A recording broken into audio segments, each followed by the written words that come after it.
saludarla porque siempre hay mucho que platicar con Nancy Flores, periodista y corresponsal de Contralínea, quien ya llegó a Sin Censura. Nancy, gracias por hacer circo, maroma y teatro y lograr este enlace a través de nuestro sistema en Sin Censura.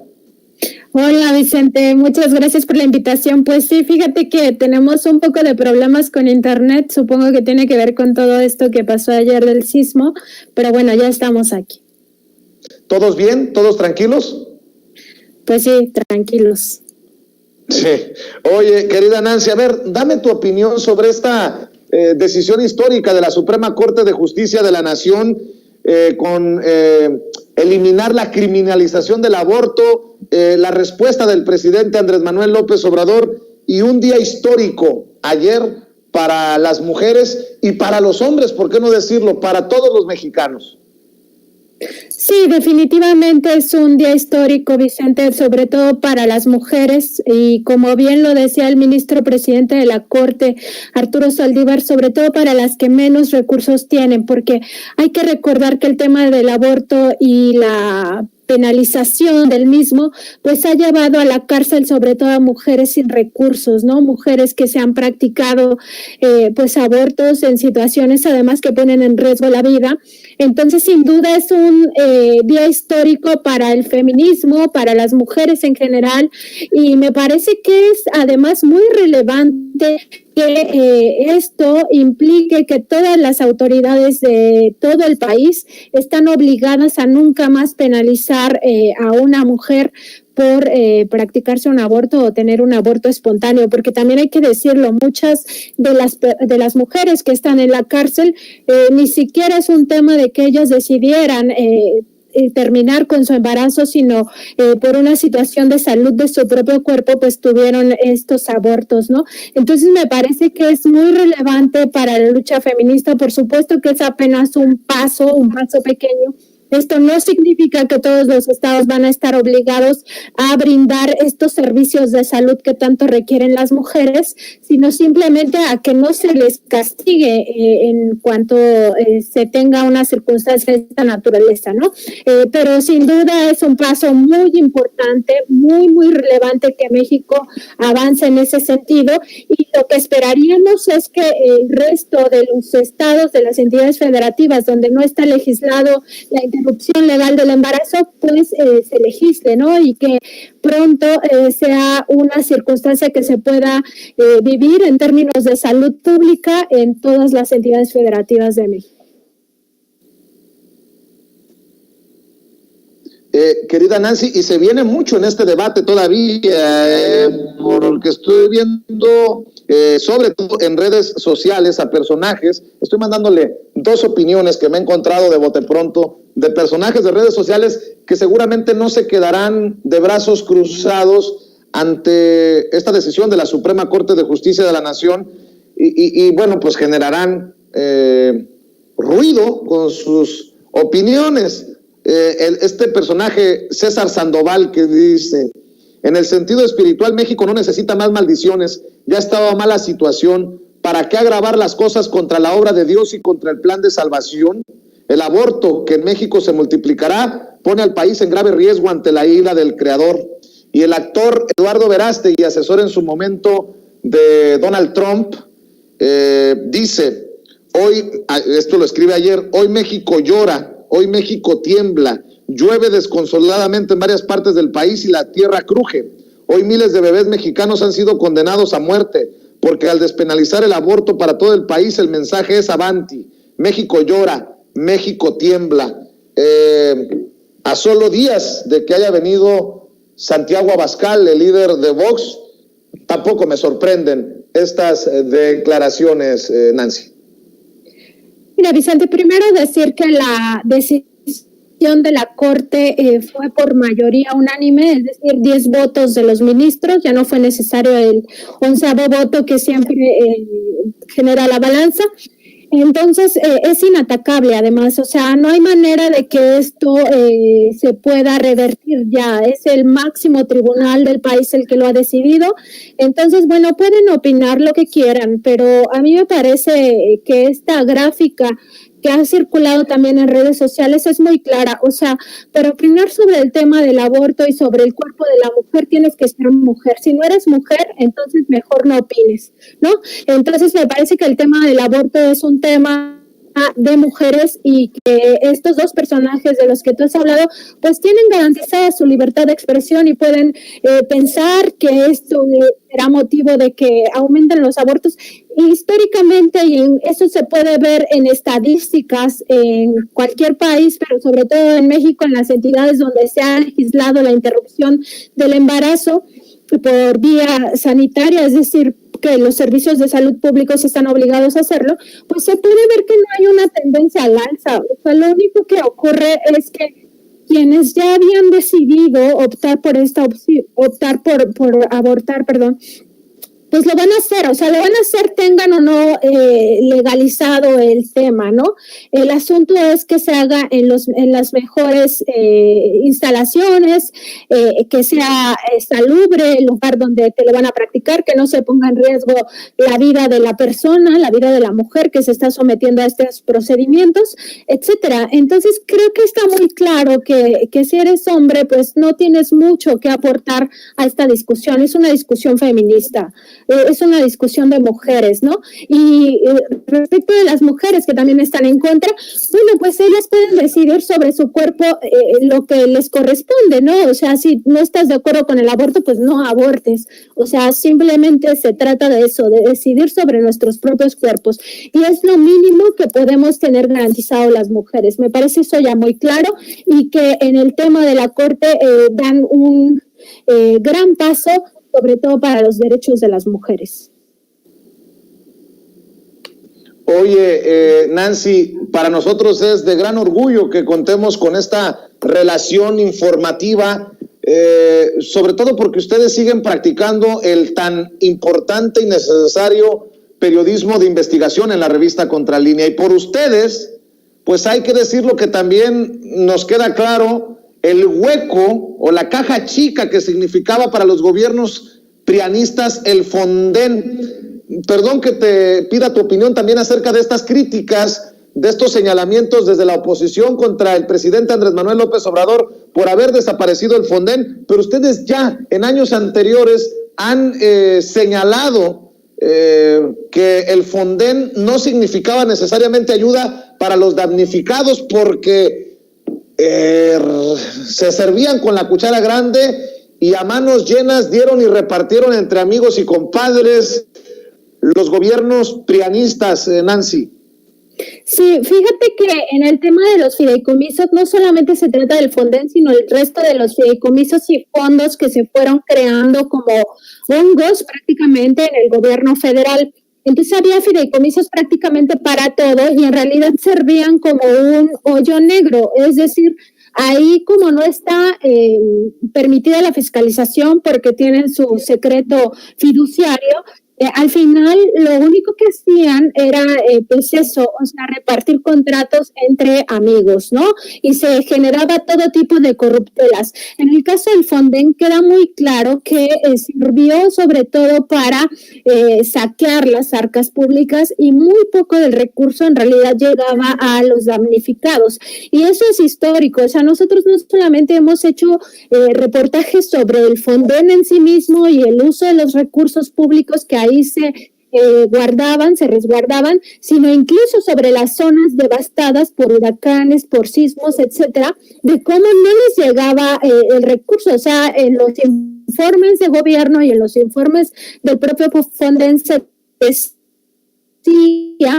que había recursos que se habían enviado a comunidad, ibas a la comunidad a reportear y en realidad nunca les llegaba este recurso. Entonces, creo que sí está muy claro que el tema no es si existe o no existe el Fonden, sino más bien si llegan o no los recursos a las personas que lo necesitan. Y me parece que en el pasado quedó muy claro que esto servía más bien de negocios privados, negocios jugosos, multimillonarios que se amparaban en la emergencia para designar las contrataciones de forma directa, no licitaban absolutamente nada, en ocasiones se compraban cosas que no se requerían por las zonas en donde estaba el desastre, ¿no?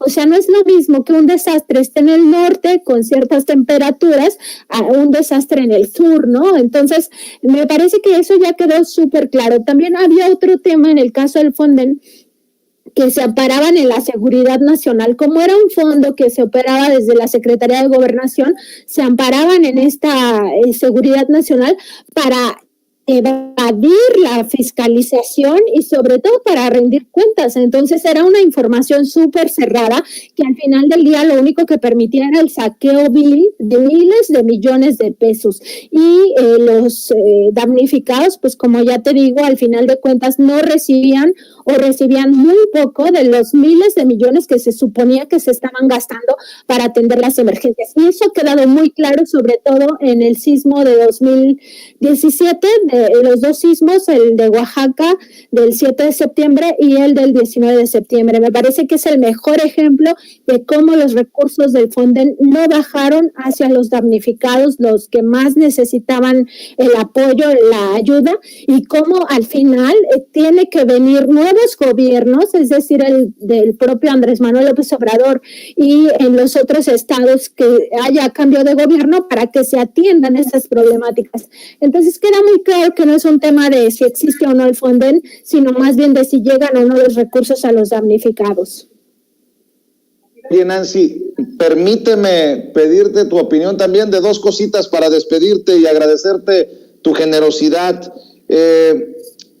Eres contundente, dura, al opinar en redes sobre Julen Rementería, el senador del PAN. Dices, ahora el senador Julen Rementería, coordinador de la bancada del PAN, ofrece disculpas por su alianza, que según él nunca fue alianza con Santiago Abascal y su partido ultraderechista español Vox.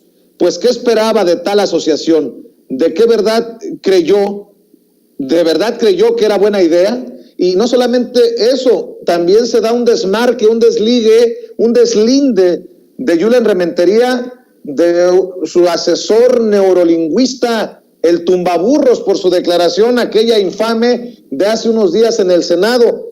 ¿Qué días tan difíciles para defender cierto sector del panismo, o el panismo en general, como tú lo veas, Nancy? Sí, es muy sintomático de los panistas desdecirse de algo previo, ¿no?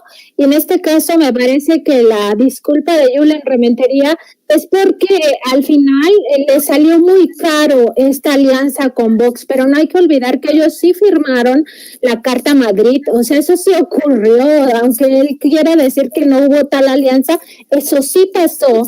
Y el hecho de que se desmarquen o que ofrezcan disculpas a toro pasado es porque en realidad les estaba saliendo ya muy caro, era muy desgastante para el partido esta situación, porque desde el primer día, desde el primer momento en que se publica esta imagen con esta frase celebrando que se haya dado la visita de Santiago Abascal y se haya dado la firma de la Carta Madrid y que además estaban muy orgullosos de luchar contra un comunismo que ya nadie ve, que evidentemente es un discurso súper desgastado, que ya no tiene prácticamente razón de ser ni en México ni en ninguna otra parte del mundo. También significó para ellos un rompimiento al propio interior del PAN, que ellos venían como cuestionándose en su defensa a ultranza de sus supuestos principios, pero en realidad de la propiedad privada y sobre todo de los privilegios que obtuvieron durante muchos años en los sexenios del PRI y del PAN.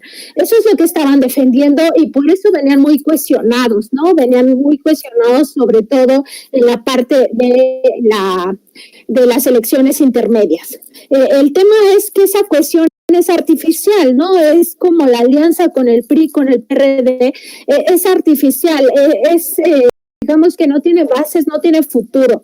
Entonces, les estaba saliendo ya muy, muy caro y por eso se están pues arrepintiendo de sus propias alianzas, ¿no? Ahora, en el caso del tumbaburros, o sea, me parece que ya la crisis es evidente en ese partido. O sea, cómo sus ideólogos van a ser personajes como el tumbaburros o como el líder de Frena, o sea, es que hasta da risa que ellos sean sus ideólogos, ¿no? O sea, ¿de qué personajes estamos hablando? Que no hay personas que tengan preparación, que tengan realmente conocimientos teóricos, que tengan bases sólidas para representarlos, o ya de plano para eso les alcanza, ¿no? Creo que para eso les alcanza. O sea, en realidad me parece que no son errores, sino que ya no tienen hacia dónde más mirar. O sea, ya se quedaron tan en crisis que para eso exactamente les alcanza. Y por supuesto que esta parte de la crisis que están viviendo no saben ni cómo van a salir de ella. O sea, no tienen ni siquiera una idea de cómo reorganizarse, de qué es lo que van a mirar hacia el futuro, cualquier cosa les sale mal, pero porque en realidad están viviendo en un momento complicado para ellos mismos, donde no tienen solidez, donde en realidad lo que tienen es pues una crisis profunda. Querida Nancy, van progresando, ya pasaron de Vicente Fox al tumbaburros, entendió el que entendió, y para eso ha quedado el PAN, para el pitorreo muchas veces. Nancy, fíjate que vi un tuit tuyo ayer y dije, me quito el sombrero, me pongo de pie y por eso me cae bien la querida Nancy Flores. Qué brutal tu crítica a lo que publica Azucena Uresti, la conductora de noticieros de Milenio. Yo lo vi el tuit y dije, ¿cómo respondo? Y dije, no, ya no tengo que responder nada, ya lo puso todo claro Nancy Flores. Azucena Uresti publicó en redes sociales, en su triste sección, Dios llévate todo menos el puesto de tacos. Las fuertes y constantes lluvias provocaron serias afectaciones en Ecatepec, en el Estado de México. Incontables son los daños materiales. Uno de ellos es un puesto de tacos que flotó a la deriva en San Cristóbal. Fíjese nada más, en su triste sección, Dios llévate todo menos el puesto de tacos. Y dice Nancy Flores, qué falta de empatía, sensibilidad, ética e incluso humanidad. Esto claramente no es periodismo. Ah, mi querida Nancy Flores, pero desde nuestra independencia nosotros no sabemos de periodismo. Los buenos son los de la élite, los que acaparan los espacios, los micrófonos, las cámaras en esos grandes medios de comunicación. ¿Qué clase magistral le diste en 3 renglones a esta mujer? Mira, yo estoy convencida de lo que decía Kapuscinski, ¿no? Que un buen periodista necesariamente es una buena persona y no te puedes estar burlando de la desgracia de alguien. Y hay personas que, y sobre todo algunos en los medios que ya no deberíamos de llamarlos periodistas, Vicente, que nunca se conduelen ante el dolor ajeno, ¿no? En estas desgracias de Ecatepec, de Tula, todas las inundaciones que hemos estado viendo, pues en realidad la tragedia no la sienten, o sea, es algo ajeno para ellos. Y me parece que hay un discurso hipócrita en torno a toda la realidad mexicana. O sea, ellos dicen que les duele mucho a los migrantes o que les duelen mucho a los niños con cáncer, pero todo esto es falso, Vicente. O sea, y eso se demuestra con este tipo de actitudes que al final no las pueden ocultar. Es como todo el discurso que traen, ¿no?, de derechos humanos, y al final acaban discriminando y son racistas y son clasistas. Y eso del clasismo, el racismo, esta falta de empatía, esta falta de solidaridad con los más necesitados, pues se les nota, o sea, al final sale a flote. Y me parece que eso ha quedado claro en este caso específico que mencionas. Y sí, eso no tiene nada que ver con el periodismo, o sea, el periodismo es otra cosa. El periodismo incluso es humanidad, y este tipo de burlas de mofas hacia desgracias de esta naturaleza que han causado la pérdida de vidas humanas, pero también la pérdida de recursos materiales que en esas zonas son muy escasos, con gente realmente empobrecida y necesitada, pues me parece que ya deja claro qué clase de personas son, cómo no tienen este sentido de humanidad, cómo no ejercen el periodismo en realidad, porque el periodismo ante todo es el sentido humano, no es la responsabilidad con la sociedad, no es estarte burlando de las desgracias ajenas ni desearle desgracias a nadie, ¿no? Y me parece que ellos traen un doble discurso todo el tiempo, una narrativa donde supuestamente tienen esta pues cercanía con la gente que sufre, cuando esos sufrimientos les generan de alguna manera cierta rentabilidad, ¿no? Entonces sí, están con los migrantes, están criticando al padre Solalinde, están criticando toda esta parte gubernamental en torno a cómo se trata o no la migración. Pero ahora, con el gobierno de Andrés Manuel López Obrador, es cuando les llama la atención este tipo de fenómenos migratorios, cuando se sienten como humanizados hacia estas problemáticas, ¿no? Antes no les importaban, ¿no? Y lo mismo con los niños de cáncer. Si los niños de cáncer los pueden... estas manifestaciones de padres las pueden explotar, pues entonces sí vamos ahí, ¿no? Pero como es Ecatepec, nos vamos a burlarnos de la gente de Ecatepec. Entonces me parece que es muy hasta triste, ¿no? Lo que ocurre en el periodismo mexicano, y que ya es momento de dejar de decirles periodistas a quienes no son periodistas, a quienes no hacen periodismo, a quienes no tienen ni siquiera el mínimo de ética periodística, ¿no? Y ya es momento de pues pasar a otra cosa y realmente ubicar quienes sí hacen periodismo y quienes no hacen periodismo, y quienes simplemente se burlan del dolor ajeno y pueden explotarlo, pues lo explotan, ¿no? Si no, pues se burlan. Querida Nancy Flores, tú sabes que te respeto, que te admiro, que estamos siempre al pendiente de la labor que realizan ahí desde la redacción de la revista Contralínea, bajo la dirección del maestro Miguel Vadillo. ¿Por qué no cerramos invitando a la gente para que esté al pendiente precisamente de la próxima edición de la revista, que puedan leer lo que ya publicaron y obviamente que te apoyen en redes sociales? Gracias, Vicente. La página es www.contralinea.com.mx. La red social de Twitter es @contralinea y mi red social es @Nancy_contra. Te agradezco mucho, Vicente, el espacio, y también le agradezco mucho a todo tu equipo la invitación y al auditorio, por supuesto. Cuídate mucho. Gracias, Nancy Flores, hablando con nosotros sin censura. Y déjenme también saludar a otro maestro que ya está listo para dejar la víbora chillando, con su toque, su sentido del humor siempre viperino y muy generador de agruras en la oposición. Ya llegó el maestro